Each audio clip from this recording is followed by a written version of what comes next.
বাড়ি থেকে মাত্র ৩০০ মিটার দূরে এক যুবকের রক্তাক্ত মৃতদেহ উদ্ধার ঘিরে চাঞ্চল্য। ভারী কোনো জিনিস দিয়ে থেঁতলে খুন করা হয়েছে ওই যুবককে বলে অভিযোগ। সোমবার সাত সকালে এই ঘটনায় ব্যাপক চাঞ্চল্য ছড়িয়ে পড়ে পুরাতন মালদা থানার ছাতিয়ান মোড় এলাকায়। জানা গিয়েছে মৃত যুবকের নাম তাপস দাস। আজ সকালে বাড়ি থেকে ৩০০ মিটার দূরে গ্রামের রাস্তা থেকে ওই যুবকের রক্তাক্ত মৃতদেহ উদ্ধার হয়। ওই যুবককে খুন করা হয়েছে বলে অভিযোগ পরিবার এবং স্থানীয়দের।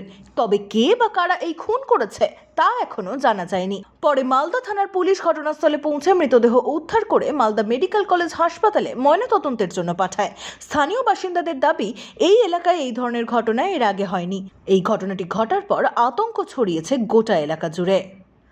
আজকে সকালে ঘুমিয়েই ছিলাম, গ্রামের ছেলে ফোন করলো যে এরকম একটা মার্ডার হয়ে পড়া আছে।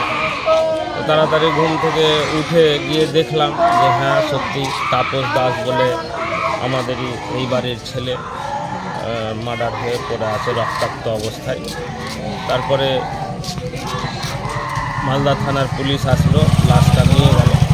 তো এটা খুব দুর্ভাগ্যজনক ঘটনা এবং এটা প্রকৃত যে দোষী, আমি প্রশাসনের কাছে আবেদন রাখবো একজন সমাজসেবক হিসাবে, অতি সত্বর দোষীকে খুঁজে বের করা হোক এবং তার শাস্তি দেওয়া হোক। রক্তাক্ত অবস্থায়, মানে চাকু বা অস্ত্রের আঘাত মনে হলো দেখে, প্রচুর রক্ত ছিল, দেখা যায় না।